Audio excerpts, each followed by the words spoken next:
안녕하세요. 글로벌 리스크 책의 조의준입니다.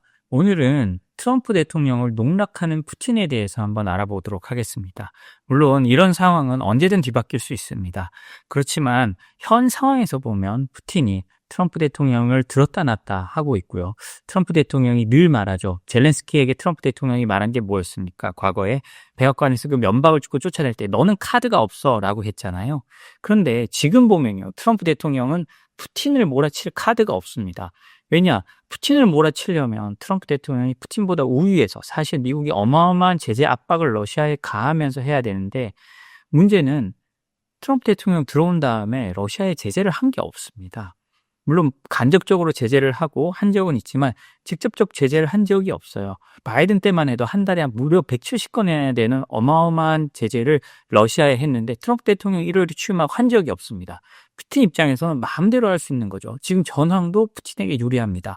그런데 트럼프 대통령이 아무리 전화해서 휴전해라, 우크라이나 문제 논의하자는데 푸틴이 왜 트럼프 대통령과 논의하겠어요? 트럼프의 권력이란 4년밖에 안 되고 푸틴은 건강만 하다면 이 권력이 10년도 갈 수 있고 20년도 갈 수 있고 죽을 때까지도 갈 수 있는데 왜 트럼프의 말대로 해야 되겠어요? 이런 모습이 그대로 지금 드러나고 있는데요. 하나하나씩 살펴보겠습니다. 트럼프 대통령은요, 지금 뉴스를 많이 보셨겠지만 지난 3일에 푸틴과 6번째 통화를 하고요. 그런 다음에 아주 불만족스럽다. 푸틴이 계속 전쟁을 하려고 한다. 이렇게 말을 했다고 하는데요. 그런 내용은 많이 나왔을 테니까 조금 빨리 넘어가겠습니다. 트럼프 대통령의 전투의 빠른 중단을 촉구하니까 푸틴은 목표 포기가 없다라고 말했다고 하고요. 근데 이들 통화에서 이란이나 시리아 문제도 나오고 미국 러시아 에너지 협력도 언급했다고 합니다. 그런데요. 푸틴을 압박하고 푸틴에 대해서 전쟁을 끝내자라고 말하는 그런 자리에서 미러 에너지 협력을 언급했다고 하면 그게 전쟁이 끝나겠습니까? 있는 에너지 협력도 끊는다고 해야 러시아가 겁을 먹을 텐데 러시아는 전혀 겁먹을 이유가 없는 겁니다. 거기다가 트럼프 대통령은 이란하고 시리아 같은 중동 전세에 대해서도 푸틴과 얘기를 하고 거기에 대해서 긴밀한 소통을 유지하자고 했으니 더더욱 푸틴 입장에서는 트럼프를 겁낼 이유가 없는 거예요. 자신을 파트너라고 생각하고 자신을 어쩌면 존중해주고 있는 이런 모습을 보이는 지도자가 갑자기 자신의 목을 죄일 리도 없고 물론 트럼프 대통령은 언제든 돌변할 수 있습니다만 취임 이후 지금까지 어떤 제재도 자신에게 하지 않았는데 앞으로 푸틴이 자신에게 정치적으로 불리한 휴전을 갑자기 받아들일 리는 없잖아요. 발등에 불이 떨어진 건 유럽입니다. EU 하반기 순회 의장국 임기를 시작한 덴마크의 메테 프레데릭센 총리는요. 우르줄라 폰데라이어엔 EU 집행위원장과 함께한 공동 기자회견에서 미국의 우크라이나 무기 지원 중단에 대해 우크라이나뿐만 아니라 유럽, 나토에도 심각한 퇴보가 될 것이라고 지적했습니다. 근데 그러면 어떻게 하겠어요? 미국이 반응하지 않는다면 문제가 없고요. 그리고 미국은 특히 우크라이나 방공망에 지원할 패트리어트 미사일이나 이런 거를 주지 않고 있다면 러시아는 그냥 마음대로 와서 우크라이나 때리고 갈 수 있는 겁니다. 그러니까 모든 면에서 트럼프의 행동은 러시아를 사실상 도와주고 있다고 봐도 될 것 같습니다. 이런 상황에서 불쌍한 건 우크라이나밖에 없죠. 러시아 제재 위험 때문에 러시아에 누가 투자하겠다는 사람들이 별로 없었잖아요. 근데 이제 푸틴은 본격적으로 외자 유치에도 나섭니다. 물론 그만큼 러시아의 자금 사정이 어렵다는 뜻도 되지만 이제는 미국 눈치 안 보고 자금 유치까지 할 수 있다는 거거든요. 그래서 푸틴이 만든 게 뭐냐? 외국인 투자 유치 위한 출금이 보장된 계좌 신설을 허가한다는 겁니다. 지금까지는 2022년 그 우크라이나 전쟁 이후에요. 러시아가 서방 자금을 묶어버렸어요. 출금을 못하도록 해놓고 자금을 만들어도 허락을 받고 출금할 수 있는 이런 식으로 운영하고 있었거든요. 근데 이제는 그래 자금 들고 와. 그럼 우리가 나가는 것까지 마음대로 하게 해줄게. 라는 계좌까지 만들었다는 겁니다. 이게 상당히 달라지는 거죠. 푸틴 대통령이요. 지난 2일 외국인 투자자에 대한 추가 보장 조치를 담은 대통령령에 서명했다고 합니다. 이 중 핵심은 인계좌로 불리는 새로운 형태의 투자 계좌인데요. 이 계좌는 출금 보장 기능을 갖추고 있는데 루블뿐만 아니라 외화, 러시아 주식과 채권, 파생상품 등 다양한 금융상품에 대한 투자를 가능하게 한다고 합니다.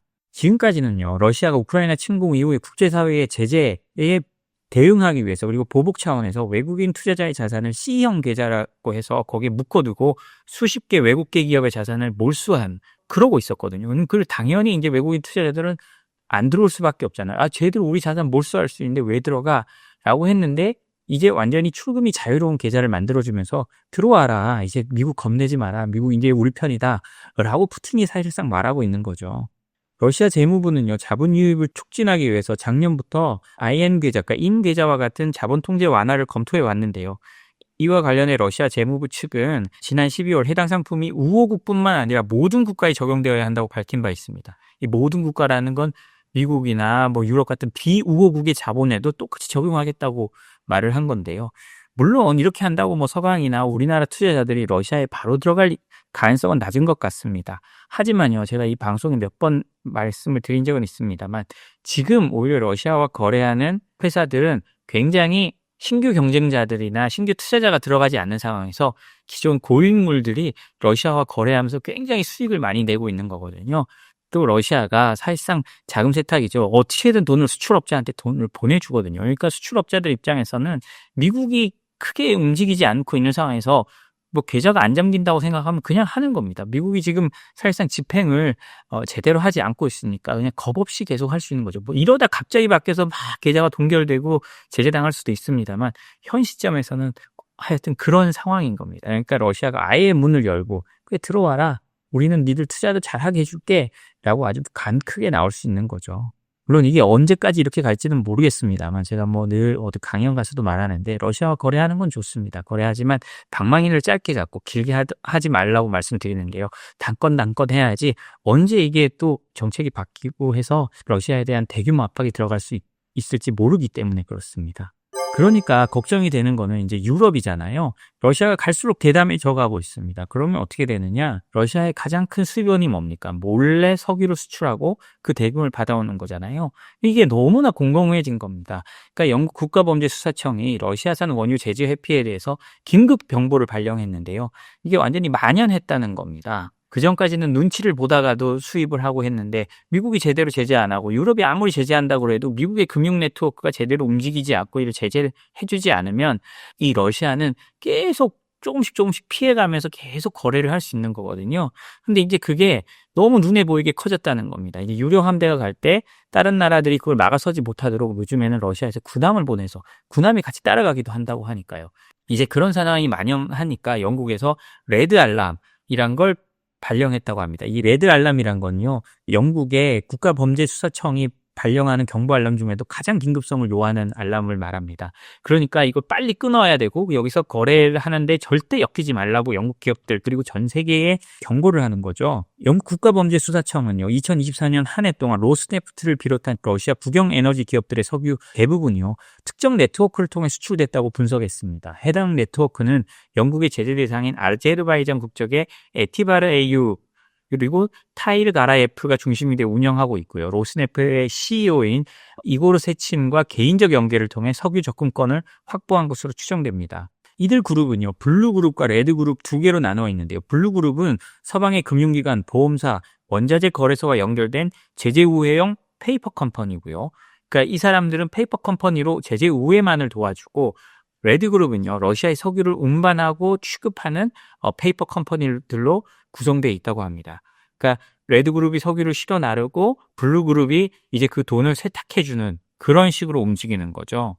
구체적으로 어떻게 되느냐, 영국 국가범죄수사청은 굉장히 구체적인 범행 방식까지 알려줬는데요. 고위험 관할지에 등록된 레드그룹의 기업이 러시아산 석유를 구입하고요. 이게 올 땐 유령선단이라고 하죠. 노후화된 유조선, 그 다음에 보험도 들지 않고, 그 다음에 위치 추적 장치도 끈 그런 선박을 통해서 이게 들어오고 제3국으로 들어오면요, 이 석유는 블루 기업으로 판매가 됩니다. 이 블루 기업은 합법적인 곳에 있는 페이퍼 컴퍼니들이니까요. 이 블루 기업들이 이걸 국제시장에 공급하고, 그리고 이 석유를 사는 업자들은요, 이게 러시아에 온 건지 모르고 그냥 사게 되는 겁니다. 이런 방식으로 지속적으로 굴려가면서 원유 수출을 하고 원유 수입 대금을 러시아가 가져가고 있는 거죠.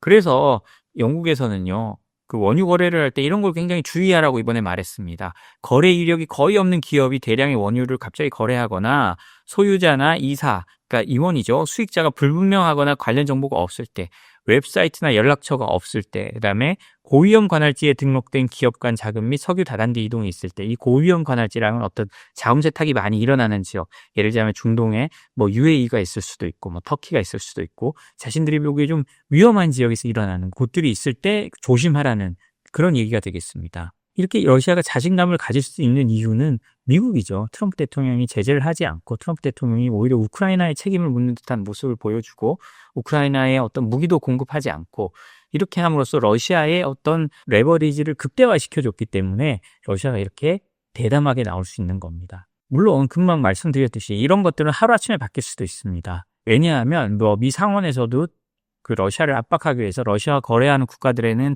500%의 관세를 매길 수 있는 그런 법안까지 만들어 놨으니까요. 트럼프 대통령이 또 뻥카일 수도 있지만 그런 걸 부과하겠다라고 러시아를 압박할 수도 있겠죠. 그렇지만 제 생각에는 러시아 입장에서는 지금 물러날 이유가 하나도 없는 것 같습니다. 이미 전황도 트럼프 대통령이 들어온 후에 우크라이나에 대한 어떤 지원도 이미 이제 많이 줄어들고 있습니다. 올 말까지 예정된 것만 끝나면 이제 전혀 안 줄 수도 있거든요.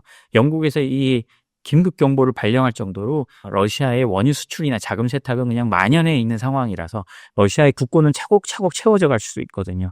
그렇기 때문에 러시아 입장에서는 트럼프 대통령의 압박이나 이런 걸 당장에 받아들일 가능성은 거의 없는 것 같습니다. 마지막으로 다시 러시아 소식을 알려드리면 러시아가 세계 최초로 아프간의 탈레반 정권을 공식 승인했다고 합니다. 이건 상당히 그 아프간에 있어서는 굉장히 큰 뉴스인데요. 탈레반은 국제사회의 제재를 굉장히 많이 받고 있습니다. 당연하죠. 탈레반 정권이 틀어졌다고 해도 이제 여성들에 대한 차별, 그다음에 각종 인권 탄압으로 인해서 사실은 현대사회의 정권이라고 보기에는 물론 중세사회 같은 그런 모습을 갖고 있잖아요. 그렇기 때문에 국제사회에서 사실 탈레반을 받아들이기가 좀 어렵습니다. 아무리 그 나라를 전쟁으로 해서 그 나라에 이겼다 해도 어떤 21세기에 우리가 갖고 있는 보편적인 어떤 인권의식이나 이런 거에 비교할 때 너무나 좀 무리가 따라가기 때문에 그렇습니다. 그런데도 러시아 외교부는 탈레반 정부를 아프가니스탄의 정식 정부로 공식 인정했다고 발표하고요. 주로 아프가니스탄 대사의 신임장을 접수했다고 합니다. 그리고 저희가 몇 번 전해드린 적이 있지만 이게 탈레반이 광물이 많고 특히 희소 광물이 많으면서 러시아도 그걸 굉장히 노리고 있거든요. 그런 점을 또 탈레반이 어필하고 하니까 러시아 입장에서는 그런 걸 선점해야겠다. 라는 생각을 했을 수도 있고요. 어차피 이제 미국이나 서방과 우크라이나 전쟁 이후 크게 갈린 상황에서 자신들도 이제 어떤 독자적인 길을 간다는 걸 더 명확히 할 필요가 있기 때문에 이런 일을 했을 것으로 추정은 됩니다. 탈레반은요, 내전 승리 이후에요, 에너지 자원 개발을 중심으로 러시아와의 교류를 늘려가고 있는데요. 러시아 또한 2022년 이후에 아프가니스탄에 가스, 석유, 밀 등을 수출하면서 경제적 관계를 강화해왔고, 푸틴 대통령은 지난해 탈레반을 대테러 협력 파트너로 언급하기도 했다고 합니다. 이슬람 국가죠. ISIS는 러시아에 여러 차례 테러를 일으켰는데요. 이와 같은 위협에 대응하기 위해 러시아 당국은 탈레반 정권과 협력의 필요성을 강조하고 있다고 합니다. 우리같이 중동이나 이런 이슬람에 대해서 잘 모르는 사람들이 보기에는 그 IS나 탈레반이나 거의 같이 생각할 수 있지만 IS와 탈레반은 굉장히 사이가 좋지 않거든요. 그래서 IS를 억누르기 위해서는 탈레반이 필요한 겁니다. 이와 같은 맥락에서요, 러시아 대법원은 지난 4월 2003년에 테러 단체로 지정됐던 탈레반에 대해 국내 활동 금지 결정을 사실상 철회하기도 했습니다. 그러니까 사실 탈레반을 합법화시켜주는 한 발 한 발 내딛는 게 대법원부터 시작해서 계속 러시아 내에 진행되고 있었다는 거죠. 이 러시아의 탈레반 정권 공식 승인은요, 국제사회에서 아프가니스탄의 외교적 위상을 재정립하는 계기가 될 수 있습니다. 이는 러시아의 중동, 중앙아시아 내 영향력을 확장하려는 전략으로 볼 수 있는데요. 그러니까 서방에서 떨어져 나온 세력을 적극적으로 러시아가 이삭죽게 해가고 있다라고 볼 수 있을 것 같습니다. 그 러시아 그랬다고 우리가 또 빨리 우리도 탈레반이랑 해야 되나라고 생각할 수 있지만 현실적으로 쉽지가 않습니다. 왜냐하면 탈레반은 아시다시피 여성에게는 교육도 시켜주지 않을 정도로 엄격한 모습을 보이고 있고요. 어떤 기본권이 박탈돼 있고 아동에 대해서도 사실은 인권 탄압이라고 할 정도 교육도 제대로 안 되고 하고 있기 때문에 탈레반 정권을 공식적인 국가의 정권으로 인정해주기에는 아직도 문제가 많습니다. 그렇기 때문에 우리가 앞으로 잘 살펴보긴 해야 되는데요. 여기서 바라볼 수 있는 건 러시아의 좀 자신감이라고 할 수 있습니다. 트럼프 대통령 들어오고 난 뒤에 달라진 러시아의 자신감을 다시 한번 읽을 수 있는 그런 모습이라고 생각됩니다. 네, 오늘 저희가 준비한 소식은 여기까지입니다. 저희 소식이 도움이 되셨다면 구독, 좋아요, 알림 설정 부탁드립니다. 그리고 저희 생크션 랩이요, 서울시의 지원을 받아 수출 무료 컨설팅을 해드리고 있습니다. 서울시 소재나 서울시에 지점이 있는 업체들은요, 수출 관련해서 저희한테 컨설팅을 맡겨주시면 저희 회사에 있는 미국 변호사가 전문적인 지식으로 안내해 드릴 수 있습니다. 많은 신청 부탁드리겠습니다. 네, 그럼 시청해 주셔서 감사합니다. 내일 또 뵙겠습니다.